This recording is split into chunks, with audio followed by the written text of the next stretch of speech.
Ladies and gentlemen, welcome to another episode of Smarter Webley Wednesday. Gentlemen, Andrew, Jesse, nice to see you last week at On Conference in New York City. How are you guys doing? Yeah, pretty good actually. Thanks.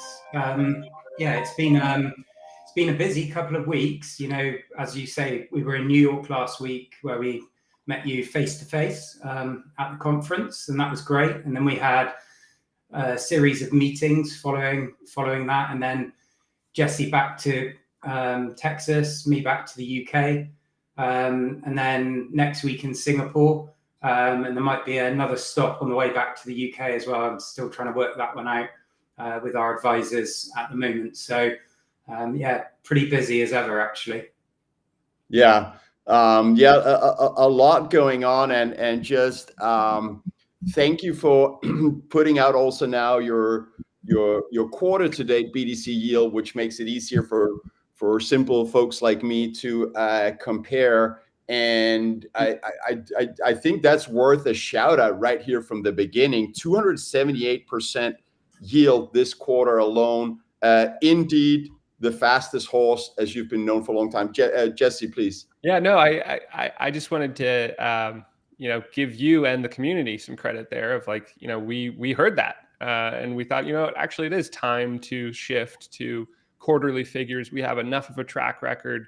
And it's been frankly a slow month, so let's take a look at the quarter, and that's a little bit more representative at this point. And I think going forward, the granularity of a quarter is probably about what you want to measure a Bitcoin treasury company on once they have 2 quarters worth of performance to assess. That's what it's all about. It's about making it easy for investors to compare.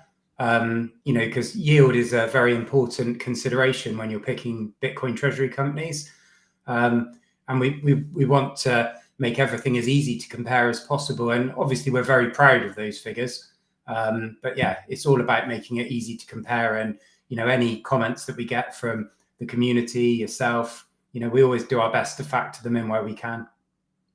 And it's true that this last month or 1.5 or so with the negative sentiment and share price movement, the yield has stopped at some companies, has slowed at others. You guys have continued to crank out purchases through your ATM. It's my impression that you have a strong turnover in this stock driven by retail, and that is how you can tap into your ATM style facility and continue to generate a yield for the investors. Yeah, we would say, I think there's a lot of lessons that people are learning about Bitcoin treasury companies right now. It really seems that the lifeblood of a Bitcoin treasury company is its liquidity, its trading volume, its level of interest in the market.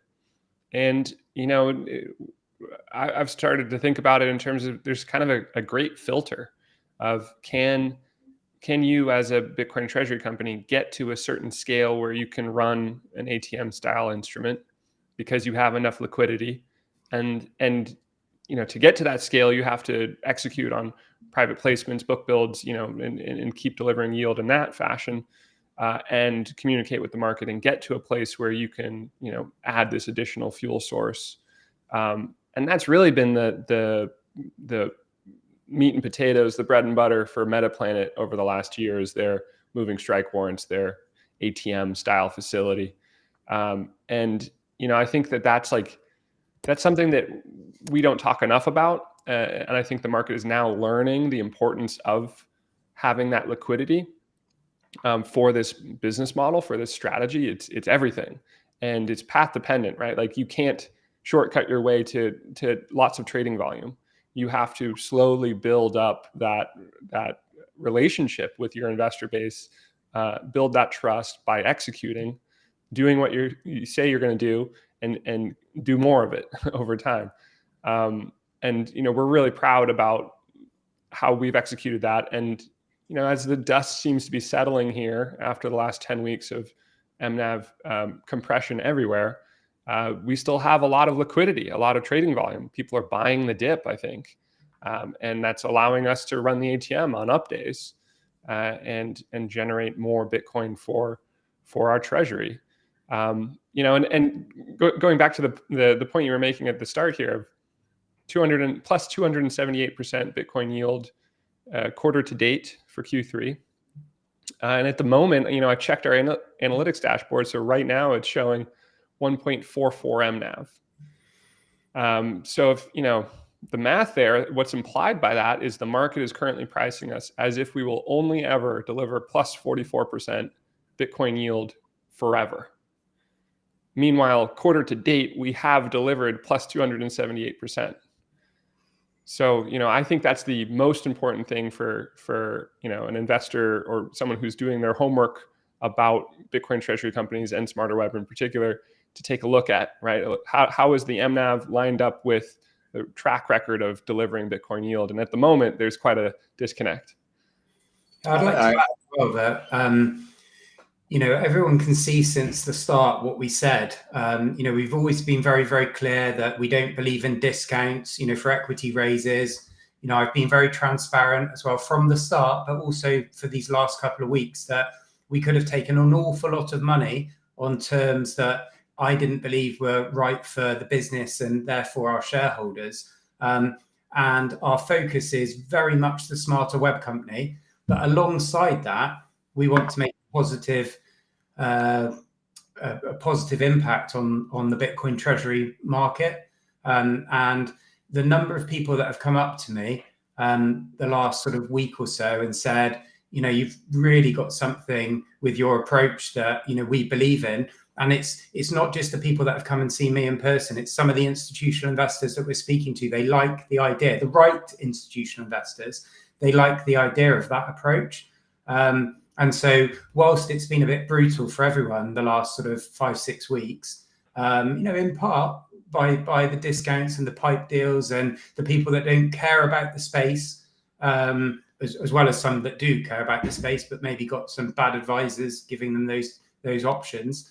I think we're coming out of that the other side, and hopefully that will mean that all of the companies will, do the right thing and work harder for the right capital that generally has a big knock-on impact on how you can deliver that strong amount of Bitcoin yield.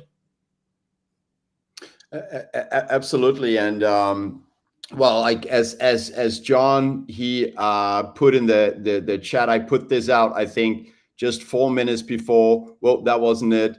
John, where is that one? Literally 10 minutes before we went live. I've been thinking about this over the last couple of days. There's a couple of positions I had that I all liquidated, and I put it all into SWC now. Full disclosure, I'm really loving the risk reward here. You could say that,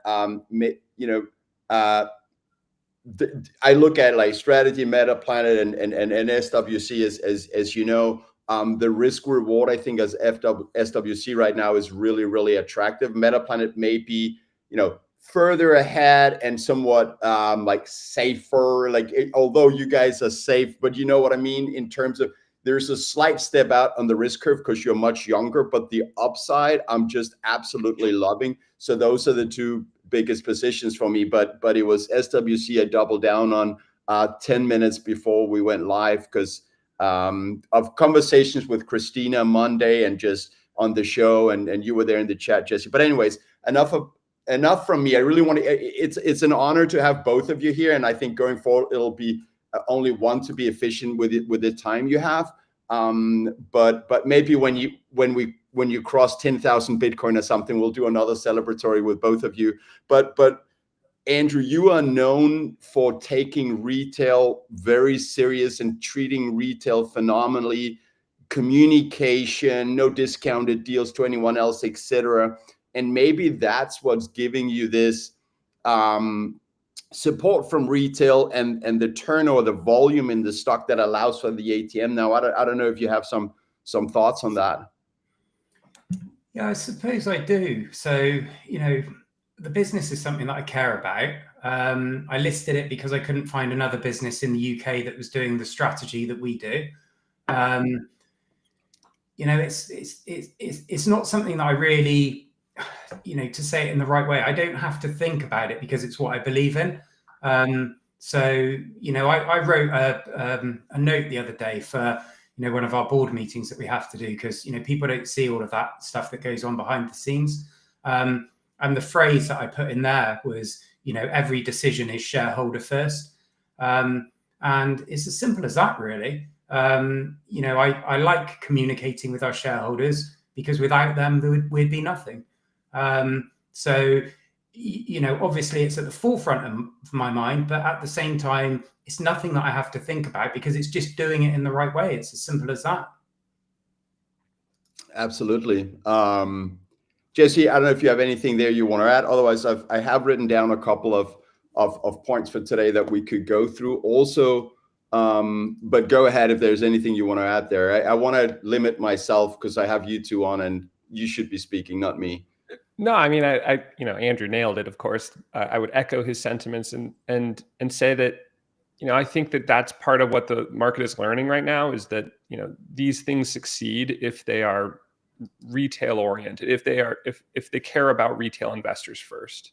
And the mental model I have at this point is like, you have to build an investor base of savvy retail investors who see what you're doing, who understand your strategy, who appreciate the communication, and they believe in you. And they believe in your ability to run this machine that is a public company that can tap capital market tools to do what every individual Bitcoiner would love to do, which is, arbitrage fiat to grow their Bitcoin ownership. And it starts there, right? Like, so having that mindset should be table stakes. Somehow it is not. It has not been. Over the last 6 months, we've seen all sorts of other shortcuts to scale. And what is a pipe deal? It is literally institutional capital taking over a public company, right? And getting preferential treatment over retail. And that's been the dominant flavor of these things over the last 6 months, and I don't think it works for the reasons that you then don't have a community of loyal, excited, enthusiastic retail investors who get what you're doing and will help spread the word and will help everything. And so I think that Andrew's mindset from the start is what everybody should have, and for some reason nobody does. So I think it's a testament to Andrew's approach here, and I think we're seeing this is why Smarter Web is in pole position in the UK to become Metaplanet, to become Strategy in the UK, and we've reached a scale where we're well on our way. Absolutely. So I do want to go through let me just see if I can make that a little bit bigger there.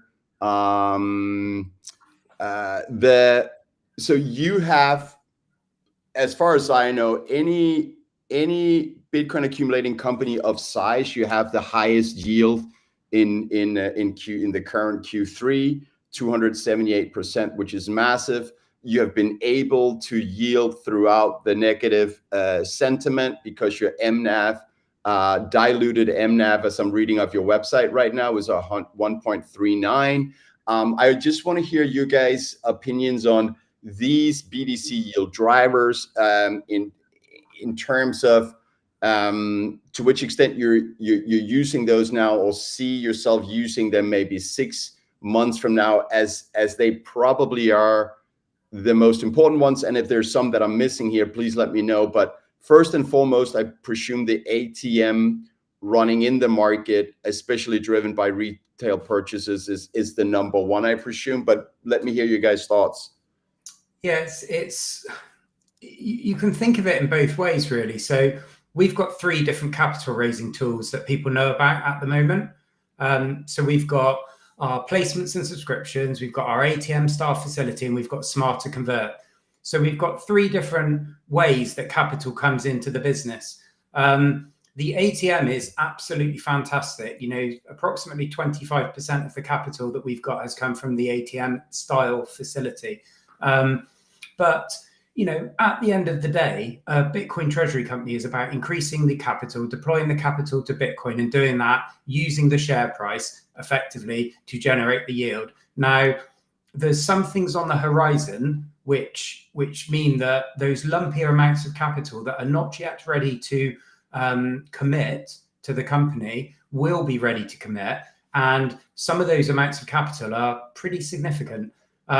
So that generates a yield, and quite an incredible yield actually. I won't do the maths because obviously that would that might mislead people, but pretty significant. But what you also need to do is you need to take the right amount of capital. So if you look at everything that we've done historically, you can see that the capital is a mixture of the available capital and the right amount of capital. That's so important. And everyone seems to miss that with Bitcoin treasury companies. The ATM thing, the great thing about the ATM style facility is that it's constantly running. So that's absolutely fantastic. And then we've got the smarter convert, which allows you to effectively do a placing at a higher price than the market is at that point in time, if it converts over the time period that you agree with the investor. So that's a really good thing. And I view it, I hate describing it like this, but I view it like leverage without any risk. So that's the best way to do it. And then there's some other things which we probably shouldn't go into right now, which you can use for additional capital raising strategies in all different market environments with either no or minimum risk to the company. So the most important thing here, other than obviously delivering Bitcoin yield, is doing it in a sustainable fashion for the long term, because we want our company to become one of the biggest companies in the UK, then become the biggest company, and to be here in 10, 20, 30, 40 years time. So we have to do it in the right way.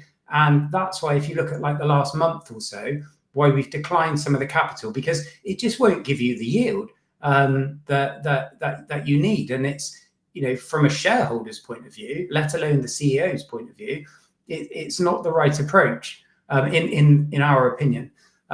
So yeah, yield's mega important, and the ATM is a key part of that.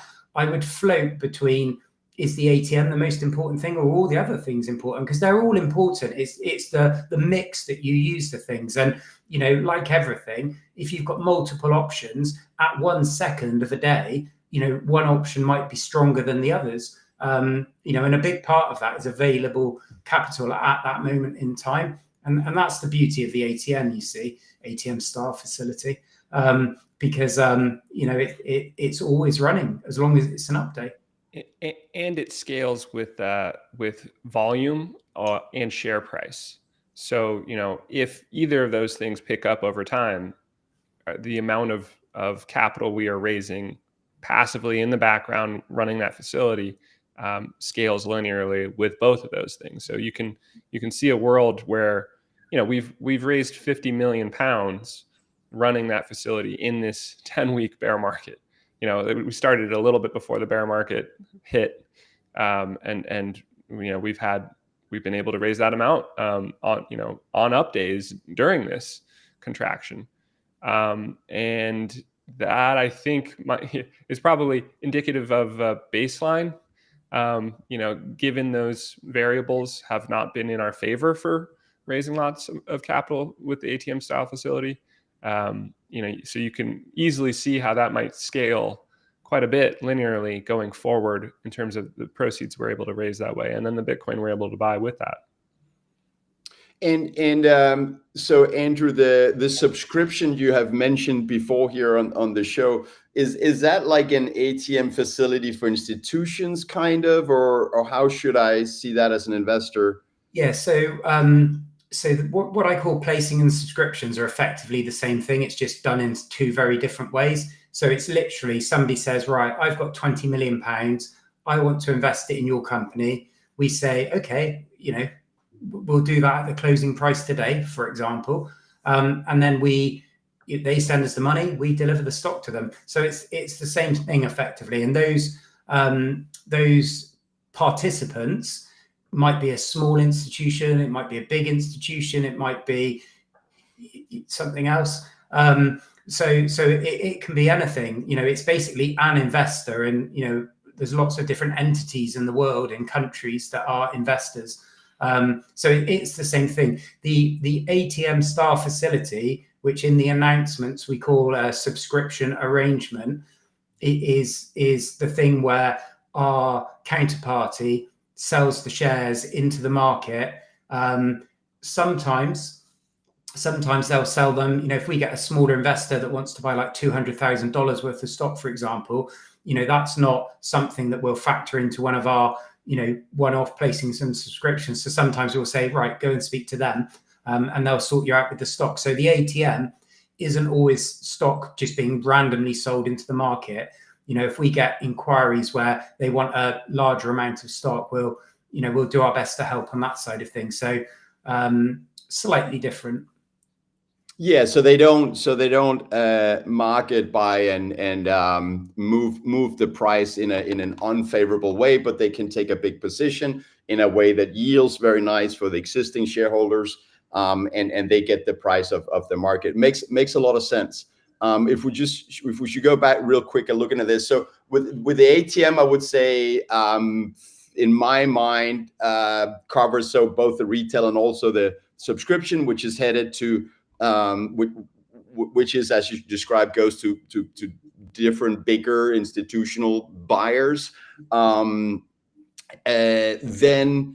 so point number 2 here really goes into the first one for you guys, because that's how you do the institutional raising, and you haven't done it with discount ever. I know Sander did once with discount, and has said he'll never do that again because the backlash is not good and existing. And there's different reasons for not doing it than just backlash from retail. How about the prefs? What does that look like for you guys?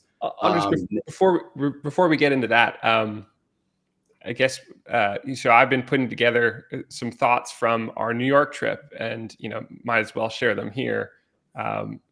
So anyway.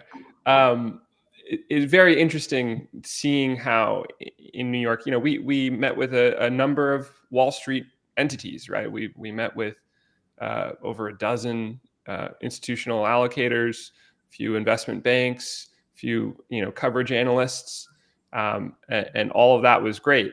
But an interesting theme sort of emerged, for me, in that Wall Street is still a bit lost in terms of how to understand what a Bitcoin treasury company is. The consistent thing that seemed to come through was they were focused on MNAV, and that's all they knew about. And of course, they knew enough to kind of toss that phrase out, right? And they obviously they didn't like high MNAVs. They didn't like MNAVs at 1 because what are you going to do with that? And if MNAV was under 1, some of them thought it was a good buy. Some of them thought it was like a sign of bad health. And so there wasn't like a consistent, they didn't know what they wanted with regard to MNAV. And that was, yeah, exactly, as the comment here says, fascinating to see that yet again, retail investors who are plugged into the Bitcoin information stream on Twitter in particular are getting ahead of understanding the business model here, and have an opportunity to understand that it's not all about MNAV. It's about MNAV combined with future Bitcoin yield, right? And you need to combine those two things in what we put out as the P-bid ratio over the summer to try to raise awareness. Like, this is how we view ourselves. This is how we think any investor should assess a young Bitcoin treasury company in particular. This is where value lies. Is your MNAV low relative to the amount of Bitcoin yield that the company is delivering?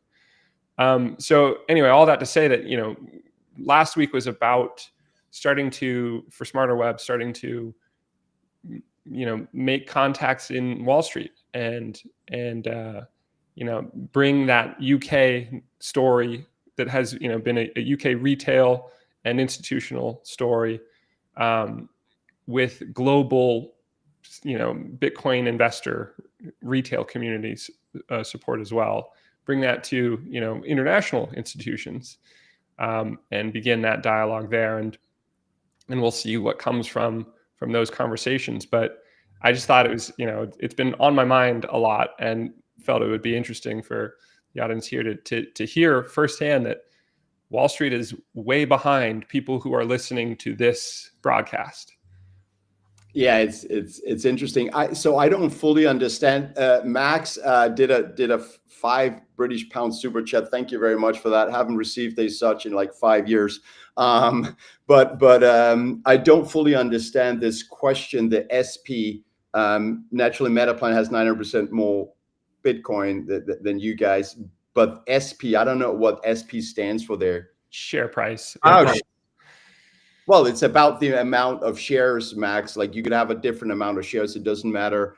You have to look at market cap when you evaluate a company, not the price of one individual shares, because you could have different amount of shares. Always look at market cap when you try and understand what is the price of a company, and then you can subdivide it with the amount of shares that you want. So that's we can take that offside, but. Can I address the preference share point, because that's a really interesting thing as well. So, if you subscribe to the same view of us, which is that Bitcoin's the very best asset in the world ever, then you subscribe to the view that, everything else isn't. So the thing about Bitcoin is you get volatility, and there's a lot of people out there that, because of whatever, maybe it's just their risk profile, they don't want that volatility. But the contribution that I believe that we'll make to the world over the next few years as a sector, is that we're allowing people to get a better return than they could get for a variety of reasons. In the UK, one of the reasons is the pound's built on debt effectively. Whereas we're rebuilding our company on the Bitcoin network effectively, and then that's going to allow us to do things in the future that are going to be better for people who don't want to take the risk of investing in a Bitcoin treasury company, investing in Bitcoin. So the preference share thing is such an exciting part of the future, because we've modeled it ourselves, and we've been very transparent. We've said when we get, let's say, 10 times the size, we'll explore offering such things. We don't think it's the right time at the moment when you're smaller, because in the eyes of the institutional investors, who are incredibly important for equity placements over the coming months, the preference shares being added onto the balance sheet would be viewed as debt effectively. Whereas when you get a lot bigger, you can sell a meaningful amount of the preference shares, and then you could offer people products that are superior in their mind to what you can offer at the moment. So it's quite an exciting time. And the great thing that, obviously I love the UK in lots of ways, even though it's got its faults at the moment. But the great thing about the UK that I think that we've got actually better than any other market is the way the retail financial distribution happens. So in my country, you've got my former employer, Hargreaves Lansdown, who have got approximately 40% market share. Next after that, you've got a company called AJ Bell, which I believe they've got about 20% market share. So through two platforms, you can get in front of 60% approximately of the retail investor community. Now, what that gives you, if you've got the right product for these people, is it gives you a massive distribution, which you can literally switch on overnight, assuming it's the right product, of course. So the benefit that we've got is if Michael Saylor continues to do the fantastic job that he's doing, and Metaplanet perhaps come into them and they do a great job as well, and they get the credit agencies to start to give a rating towards effectively corporate debt that's collateralized with Bitcoin, then, without being lazy, our job's going to be incredibly easy in, let's say, a 6 to 18 month window, because we're going to be able to offer these products that get viewed as not junk bonds, which is effectively what they'd get treated as at the moment by a lot of people. And then we can offer these great products, which will make a lot of people's lives better, because they'll get, let's say, double the rate that they would get for a similar-ish product at the moment. So it's quite an exciting thing. And I don't think that is widely understood by many people in the world. And if you're a Bitcoin maxi, then that's a fantastic thing, because you're going to see basically what we all want, which is the world being rebuilt on the Bitcoin network. It's mind-blowing when you think about it, and so we've got this very clear roadmap in our head of how we can sort of drive this path forward alongside lots of these other great companies. And obviously it's very exciting at the moment with what we and other companies are doing. But you wait and see what happens over the next 6-12 months. It's going to be mind-blowing. Yeah. Well, I'm glad I bought more this morning, Andrew. Jesse. I was just thinking about what Saylor said on stage last week. He articulated this is year one of a new industry of digital credit. And he knows what he's doing. He's building out these new products of Bitcoin-backed credit instruments, and he's pioneered it. He's blazed the trail. It looks like Metaplanet's going to refine that, or give another example of what it looks like. And we have an opportunity to get to there, right? And in a capital market that loves fixed income. And we think that the most valuable thing we can do to get to that point is build that balance sheet, get a large enough pristine balance sheet of the best capital in the world, digital capital, such that we are in a position to run that playbook as the leader in the UK capital market. That's the whole idea here, the whole vision of what we know we can get to, and that'll be how we're able to get to 1% of all Bitcoin is through tapping into that capital market as the leading Bitcoin balance sheet there, and designing these instruments to appeal to local needs in that capital market, and be the preferred place to get digital credit products. And 210,000 Bitcoin on the balance sheet, that is the formal public target or goal of Smarter Web Company. We're not going to stop there, obviously. Of course. Yeah. That's right. Yeah, it's in our deck. If people have not taken a look at the investor deck we have on our website, highly recommend going to that, and top right corner, investor information, and go find our media tab there, and our September update for the investor deck is there, and take a scroll through. I love it. And to go back to your question, Max, from the chat, and thank you for that. The way I look at Bitcoin treasury companies is I use Bitcoin as the denominator. It is the only true denominator in the world, and currently SWC holds 2,525 Bitcoin. Their market cap, with the diluted MNAV of 1.39, the market cap, hence the price of SWC, is only 3,500 Bitcoin. That's the price at which you can buy SWC today. Now, if you reach your target of 210,000, that's a giant upside.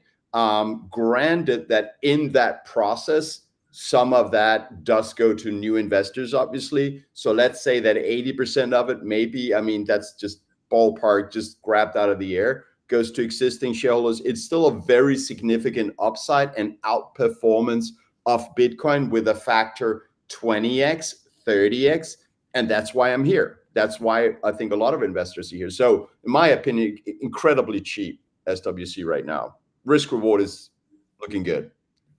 Question. So if you want to wait with the prefs, Andrew, there was a question before we went live this morning. Do you want to lever up the company with debt to buy more Bitcoin before the prefs, or do you prefer to keep it clean and no debt? Well, that's why Smarter Convert's so good, because not everyone, a lot of people think about leverage, but I'm not against a small amount of leverage, in the traditional sense of the word. I don't think we need to do it at the moment, in all honesty, as long as we get the right capital over the line at the right point in time.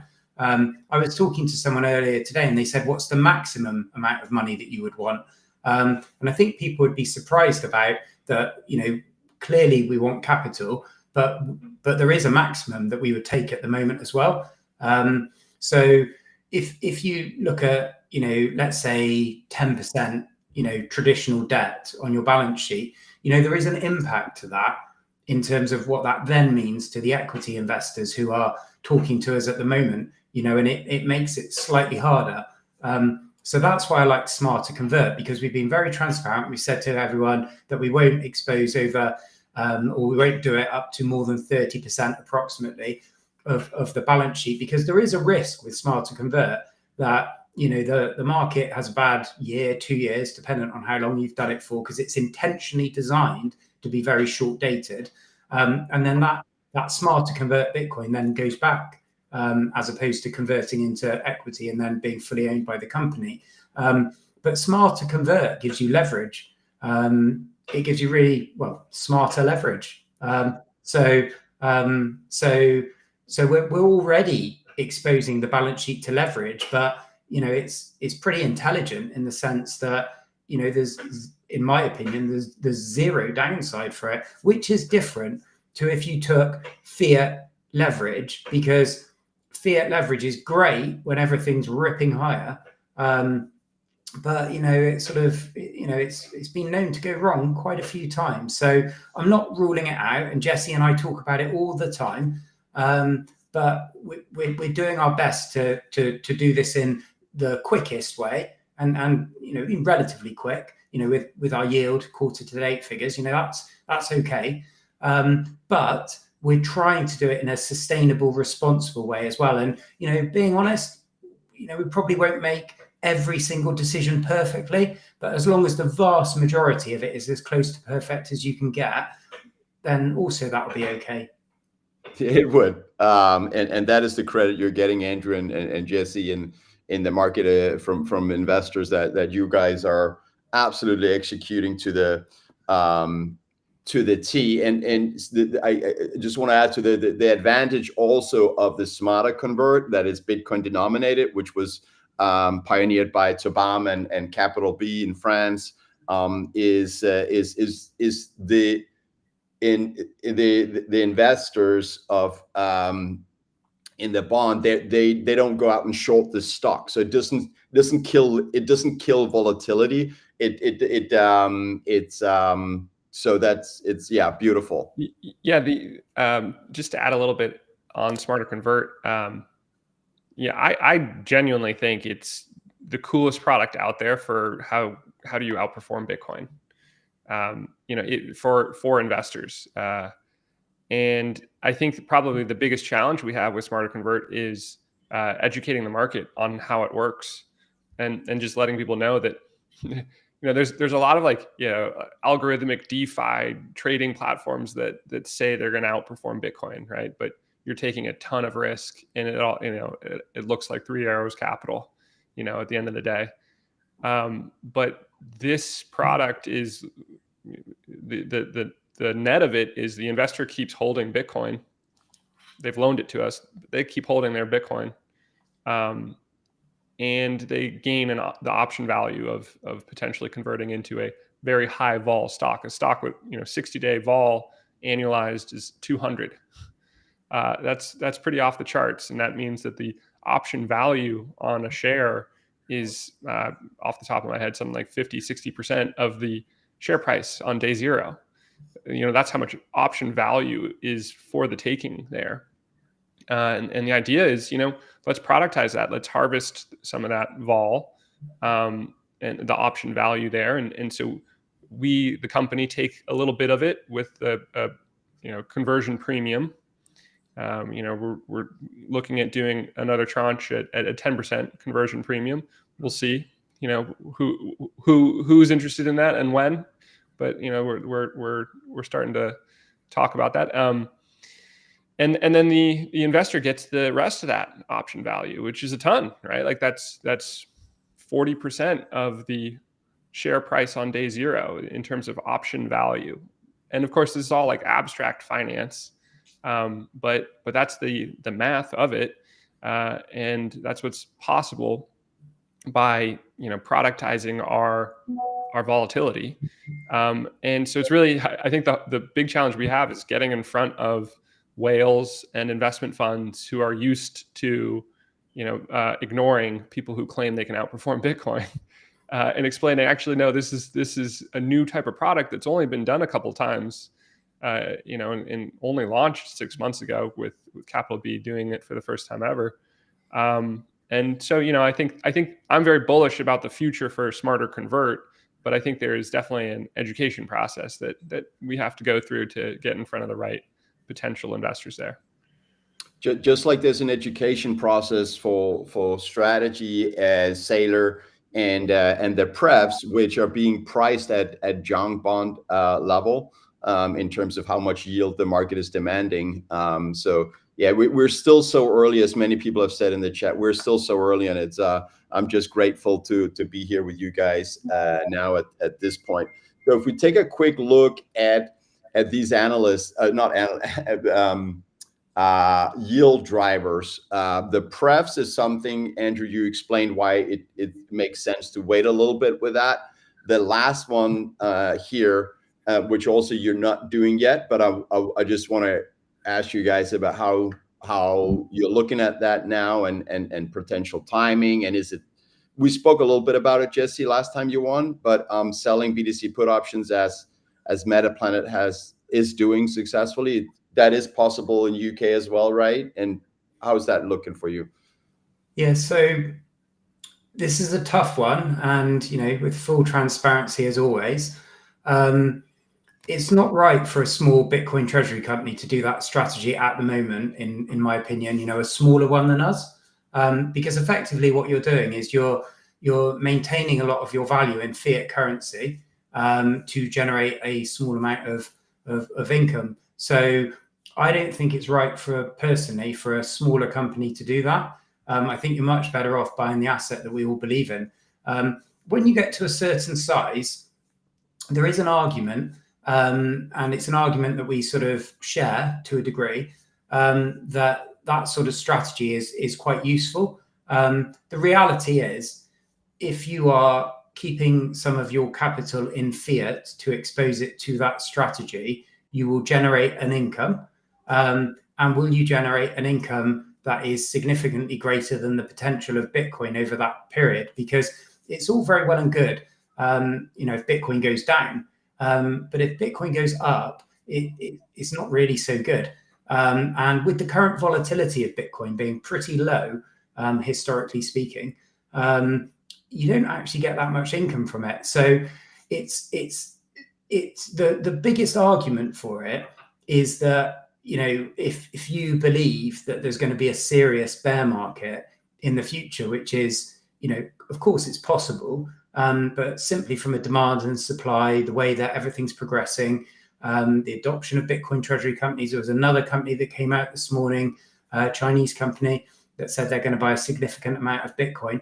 I don't believe necessarily that that's going to happen. So it may be that we explore it in the future. As we're talking today, it's a possibility, and it's no more than that. So like with everything else, we debate these things all the time, but it's a simple case of, do you want to buy more Bitcoin, or do you want to buy that particular product? But there is a very valid argument for it, but I think there's probably a bit more of an argument that you should be buying the asset that you believe in, that you think is going to go up forever with a few bumps on the way. And there's, I think people also miss some of the context from Japan for why Metaplanet does that. Culturally, it's very important to be generating operating income in Japan, and that was in fact vital for them to sort of get Metaplanet off of some don't trade lists that they were on because they were a zombie company that wasn't in great shape before they took on the new strategy. So, that was, I think, strategically very important for them to do, and that tipped the scale for, it made sense for them. and we don't have that, very important, thumb on the scale that Metaplanet had in one direction. Makes total sense. It is an opportunity cost to sell the Bitcoin put options compared to buying Bitcoin, and you have to make that decision. And we as investors trust you guys to make the right calls for the market, for the size of the company, and so on.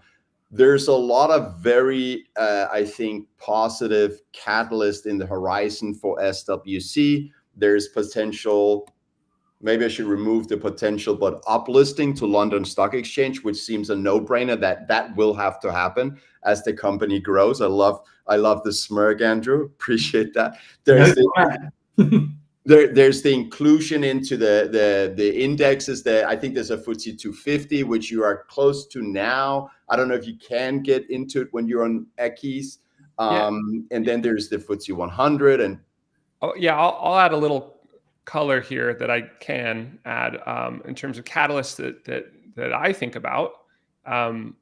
We do aspire to be on the FTSE indices, and the first one there is the FTSE 250.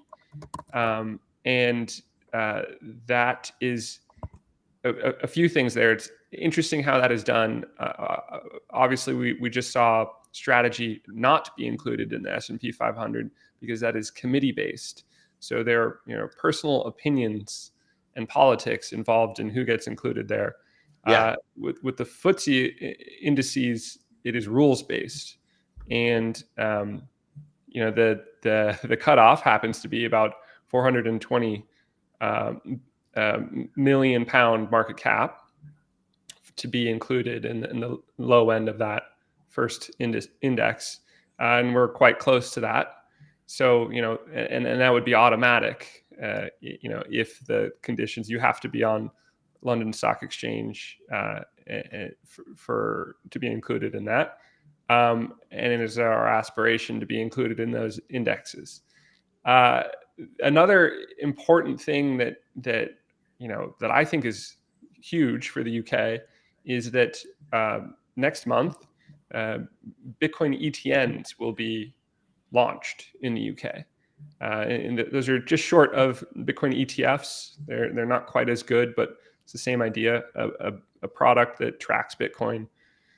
And if you think back 18 months ago in the US, the narrative was, oh, Bitcoin ETFs are coming. They've finally been allowed, and now nobody has any reason to own MicroStrategy anymore as an investment, as a proxy to Bitcoin or whatever.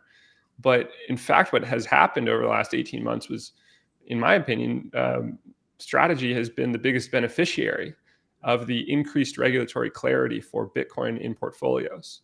And that has brought in a whole bunch more capital flows to Strategy because now you're allowed to own Bitcoin. There's clarity, and that is what will be happening in a few weeks in the UK. And so I think it kind of starts the clock for what happens in the 18 months that follow that regulatory clarity in the UK. I think we're in the position to be that big beneficiary of that increased regulatory clarity. So those are the catalysts that I think that investors should be aware of without saying anything too specific. No, I think that's such a great point, Jesse. Strategy didn't really take off compared to Bitcoin until last year when the ETFs were launched in US. Not that they were the only reason. They also started taking on selling the convertible bonds to a bigger extent, etc. But definitely Strategy killed it in 2024, the year that the ETFs were launched in January. So it's I don't see that as anything negative. It's a stamp of approval. It's awareness to the commodity, and so on and so forth.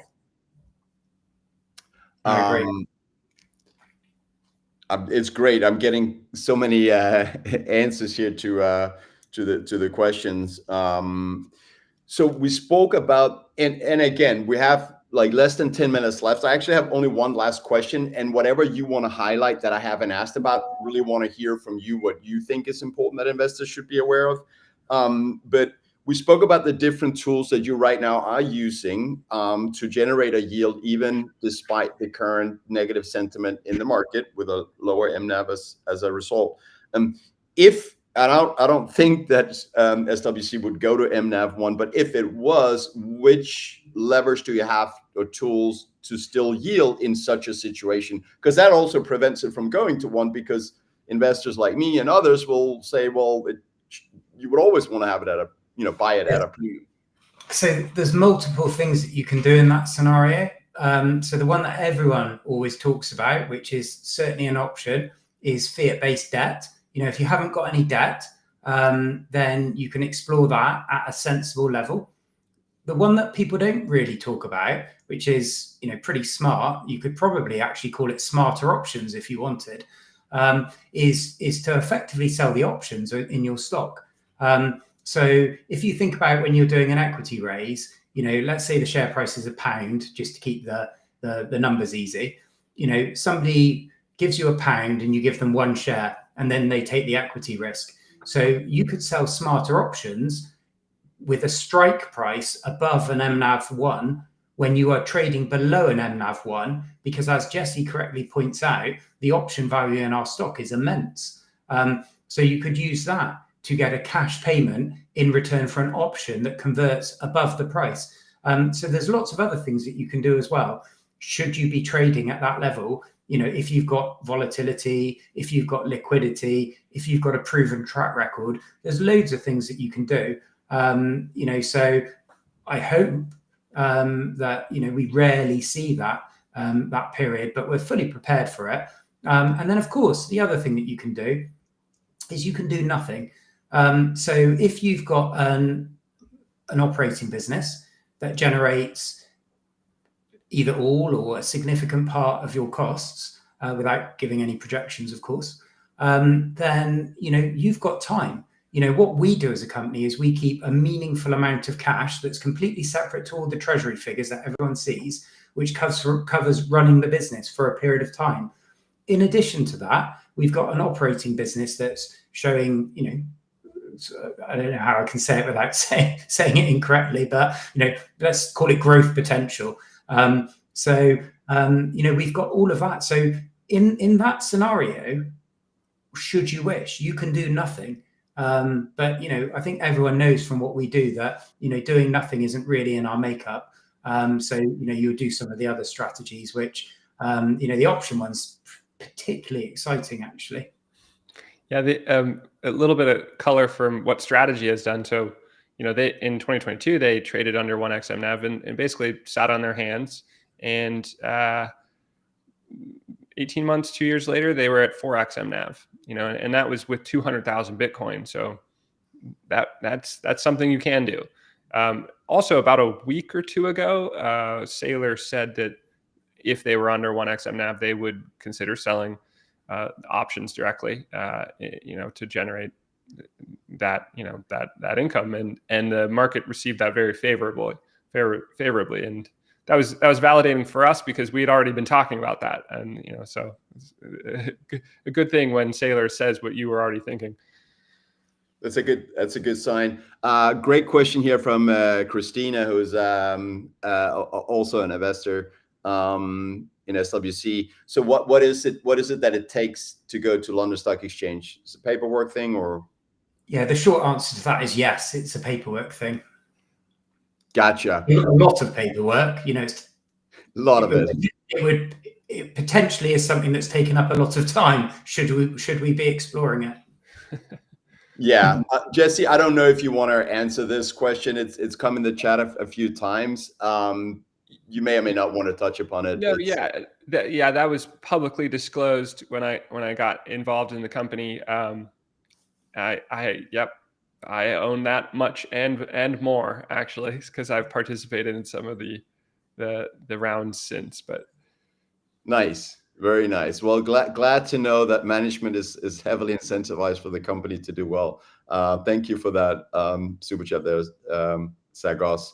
What else you guys want to highlight? We have a few more minutes. Floor is yours. I think actually, to clarify, just in case that said shares, that is correct in terms of pounds, but yeah. Gotcha. Yeah. So you invested 950,000 pounds. Gotcha. Yep. Yeah, I think the main thing to say is that, we're obviously very grateful of all the support that everyone's given us, over these first 5 months. And, obviously, we've delivered meaningful Bitcoin per share growth over that period. We've strengthened the company, so everyone can see the people that we've brought on, and, more to follow in the future, potentially. But we're very much focused on the future. So some of these conversations, as disappointing as it will be for people to hear, take a bit of time. And there's certain things that these investors need to see before they will commit fairly significant amounts of capital. So, the best way of thinking about it is, if you were a business just selling products, like our operating business sells websites to people, you've got a massive amount of inquiries at a point in time, and all of those inquiries will convert at different points in the time. Some of them pretty quickly, some of them might take months. And it's the same when you're speaking to investors. But we're more excited about the future than looking back. Looking back's been great. We've got to where we are. We're, I don't know, a top 30 Bitcoin treasury company globally, but we're focused on the future, and we're focused on how we can deliver that value for our shareholders. And I think what we in the retail investor community is talking about is just how happy we are with the execution you've delivered from day one, Andrew, and getting on a super analyst and financial smart brain like Jesse, who's done work that Saylor's using in his presentations and quoting, etc. A beautiful dream team here. So yeah.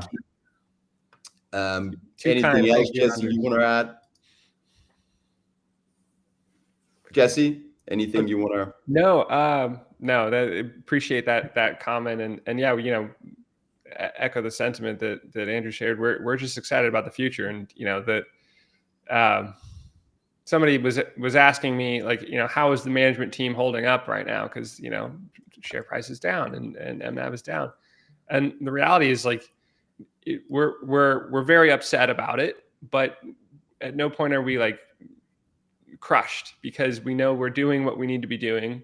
And this is the reality of the volatility of a Bitcoin treasury company, which really amplifies the volatility of Bitcoin. Sucks on the way down. It's a lot more fun on the way up. And it appears to be rather cyclical on a pretty compressed time frame. Metaplanet has had like 4 cycles in their year and a half of existence. And we've had a painful 10 weeks. But what does that mean going forward? And given what we've been doing and the sort of traction we're getting when other flywheels have stopped, I think it bodes quite well. Yeah, it does. I'm very optimistic. I know otherwise I wouldn't have liquidated several positions this morning and put it all into SWC. Partly inspired by chatting with Christina, also here on the channel, when we spoke about Metaplanet Monday, where she had realized. Super sharp, by the way. It's awesome getting her input. She's probably listening to this right now, but love seeing that analysis from her, and frankly her Wall Street experience. Exactly. As someone who it's not that Wall Street understands this and thinks that there's no value. It's that they don't understand it. And Christina is a great example of, like, if a Wall Street person does their homework enough to understand this model, they also realize there's a ton of value here. And also a super nice person as well, which is, important too. Absolutely. And I'm proud to be the first to bring her onto a podcast, because I saw her tweets and I'm like, this is really great analysis and takes. And I wanted to, so she's been on several times, and I do actually want to make 1 week from now, on the Wednesday, because it's Smarter Webley Wednesdays, but do a roundtable for SWC with a couple of other analysts like Sings and Christina that I had on Monday, next Wednesday, if they're available, to take it from the investor point of view. I don't know. So Jesse, I know you have another call like right now. If you can just jump off if you want. Thank you so much to both of you for being here. Thank you. And Andrew, while you're still here, I just want to say, I don't know if you noticed, I adjusted the screen now. I love getting feedback from people for the videos I put out at On Conference. And one of them, and I believe it was also from you, was that people thought, wait, I thought you were short, Anders. So I adjusted the camera because it probably used to be more like this. And well, at the camera, I'm just adjusting my laptop screen. It was really cool because, you know, I saw a lot of people that I know there, and then I met some other people that I've got to know, but I've never met them in person, like you, for example. And it's great when you see people, you know, in real life, and also surprising because you're really tall. Well, really, it's like 6'1", or in Europe, as we say, 186 centimeters. But yeah, I'm happy where I am. Let's put it that way. But it's just the conference was so good because, you know, like Tim did an amazing job of organizing it. And then to have all of the people that share the same sort of views, all interchanging ideas, you know, without any edge, without, you know, anything, everyone literally working together to try and make the Bitcoin treasury space better. It was fantastic to see. And, you know, it was a thoroughly good day.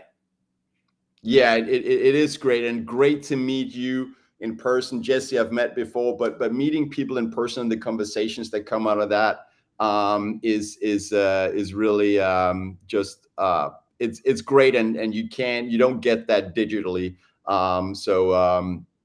So when I flew back to the UK on Friday night, I went to a Bitcoin event on the other side of the UK from where I live, which I don't know, it's 3.5, 4 hours drive from where I live. So obviously the UK is small by American standards. But that was great as well. I got to meet, I don't know, we did a question and answer session. There must have been 40 Smarter Web shareholders in the room. And before that, we did a really good panel discussion, which was good, you know, to the main room. And, you know, it was a fantastic event. Gary, he put the event on, and that was great as well. So, you know, it's truly a privilege to be able to go to these events in person, and meet people that either I don't know or I've met, you know, in the past. And, you know, it's awesome. Absolutely awesome. Yeah. It truly is, and so I can just highly recommend it. If anyone's on the fence, sure, there's cost involved with like traveling and a ticket and everything, but the value of meeting people in person, making friends in this space, the kind of conversations you have that hones your own thesis, helps you make better investments, hopefully, you know, is just it really is value. Like the friendships is just worth so much in my opinion. I don't know how much more time you have, but there's another super chat here, question from Sagos. It's right there on the screen. For those who are not watching but listening, one more question. How is it possible that Blockchain Group, which is now capital B, is tradable almost everywhere while SWC only serves very select marketplaces? I know you're in Frankfurt as well, though, but please, from Denmark, where I have my family and a lot of my friends, I can't find a way to buy SWC shares, actually. Yeah, so the Blockchain Group, now known as Capital B, is a great company. And I speak to Alex a lot, who runs that company. They're listed in Paris. And I saw a comment earlier today, actually, which was kind of the opposite of that, which was, you know, it's not available everywhere, which, you know, you can say that about a lot of companies. So whether or not you can trade it in more places than us, I genuinely don't know. I do know, though, that there's a lot of people that struggle to get access to our stock, which is why we did the Frankfurt line of stock. And we've obviously got the OTC line of stock as well. So, you know, there's, however Jesse said it, there's aspirations that we've got of being on the London Stock Exchange, which, should that happen, would make it an awful lot easier for people to buy our stock, in addition to obviously institutions that dictate that they will only buy stock on that market. You know, Aquis has been great up until this point, but, you know, obviously, you know, there's a limit there. So there's things in the future that will make it easier. And all I can really do is apologize if people live in specific areas where it's difficult to trade that stock. There are some people that I've spoken to where they haven't been able to trade it through their normal broker where they live, and then they've signed up with a different broker who can access, say, the Frankfurt market. I was speaking to an Australian gentleman the other day from a family office, and they did exactly that. So there are ways around it, but the best thing that I can suggest is if you want to buy the stock, right now, then post it on the community, which has got almost 4,500 members now, third biggest in the world. And someone in the community's probably been able to buy the stock from where you live. So they'll be able to hook you up with whichever broker they use. But the reality is there will be some people that will find it incredibly hard at the moment. And that may get easier in the not too distant future. Okay, that sounds good. And I definitely hope, I'm sure the uplisting to London Stock Exchange will make it possible for people in Denmark. If you should come across anyone that has bought SWC from Denmark, if anyone watching from Denmark knows that, please let me know, because I do want to help get family and friends into it. Obviously, just for clarity, should that happen? Sorry? Just for clarity on the uplisting to the LSE, should that happen? Should that happen? There's no guarantees in anything, especially in investing. Absolutely. Well, Andrew, thank you so much for coming on, and thank you to the about 850 live viewers across YouTube and X, and I know a lot of people will be watching it later. Thank you so much for your time and the fact that you were both here. I know you're super busy. Obviously, you're killing it in so many fronts. But we'll do it separately until, let's say, you guys stack 10,000 Bitcoin. When you reach that, if you want, we could do another duo show. Yeah, no, definitely. It's always a pleasure, and both Jesse and I love talking to you online or in person. And yeah, we'll definitely do both of us again. But until then, we've got all the time that you need from us. Awesome. Thank you so much for being available and helpful to the community here. So yeah, thank you for your time, Andrew. Thank you everyone for watching. Thank you for all the participation, and very bullish here. To be clear to anyone who joined later, I did buy more SWC about 10 minutes before we went live. So yeah, thank you, Andrew, and I'll see you on the next one. See you again.